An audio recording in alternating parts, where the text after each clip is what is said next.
বনি ইসরাইল এই নামটা আমরা প্রায়ই শুনি, আবার ইহুদি শব্দটাও পরিচিত। কিন্তু প্রশ্ন হলো, এই দুইটা কি এক নাকি আলাদা? অনেকেই মনে করেন বনি ইসরাইল মানেই ইহুদি, কিন্তু বাস্তবতা হলো সব বনি ইসরাইল ইহুদি নয়, আর সব ইহুদি বনি ইসরাইলও নয়। বনি ইসরাইল শব্দটির অর্থ হচ্ছে ইসরায়েলের সন্তানরা। এখানে ইসরায়েল বলতে বোঝানো হয়েছে এক মহান নবী হজরত ইয়াকুব আলাইহিসসালামকে। তার আরেক নাম ছিল ইসরাইল। তিনি ছিলেন হজরত ইব্রাহিম আলাইহিসসালামের নাতি এবং হজরত ইসহাক আলাইহিসসালামের পুত্র। ইয়াকুব আলাইহিসসালামের 12 জন ছেলে ছিল এবং তাদের বংশধরদের নিয়েই গঠিত হয় বনি ইসরাইল জাতি। অর্থাৎ এটি একটি বংশগত পরিচয়। আল্লাহ এই জাতিকে অনেক নিয়ামত দিয়েছিলেন। তাদের মধ্যেই পাঠানো হয়েছিল অনেক নবী, যেমন মুসা আলাইহিসসালাম, দাউদ আলাইহিসসালাম, সুলাইমান আলাইহিসসালাম, জাকারিয়া আলাইহিসসালাম, ইয়াহইয়া আলাইহিসসালাম এবং ঈসা আলাইহিসসালাম। এদের অধিকাংশই ছিল বনি ইসরাইল জাতির লোক। কোরআনে এদের সম্পর্কে বহুবার বলা হয়েছে, কখনো প্রশংসা করা হয়েছে, আবার কখনো তাদের অবাধ্যতার জন্য সতর্কও করা হয়েছে। অন্যদিকে ইহুদি শব্দটি এসেছে একটি নির্দিষ্ট ধর্মীয় পরিচয় থেকে, ইহুদিবাদ বা জুডাইজম। যারা এই ধর্মে বিশ্বাস করেন তারাই ইহুদি নামে পরিচিত।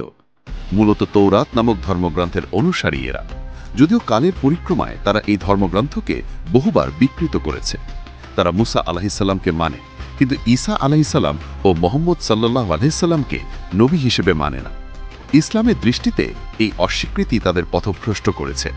এখানে বিষয়টা পরিষ্কার, বনি ইসরায়েল একটি জাতি যাদের পূর্বপুরুষ হজরত ইয়াকুব আলাইহিসসালাম, আর ইহুদি হল একটি ধর্মবিশ্বাস যা এই বনি ইসরায়েল জাতির একটি অংশ প্রতিষ্ঠা করেছে, যারা আল্লাহর আদেশ ও সত্য রাসূলদের অস্বীকার করে নিজেদের মতো করে ধর্ম গড়ে তুলেছে।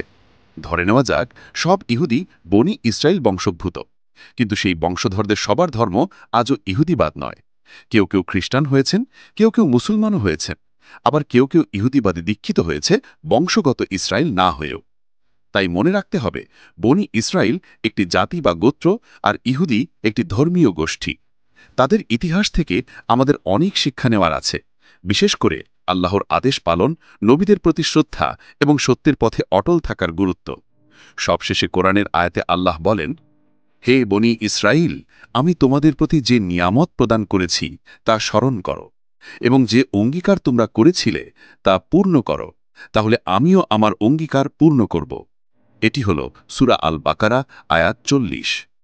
আজ আমরা জানলাম বনি ইসরাইল ও ইহুদি এক নয়, তারা ইতিহাসের দুইটি ভিন্ন পরিচয়। আর সত্যের পথে চলতে হলে আমাদের সবারই জানা দরকার ইতিহাসের সঠিক রূপ।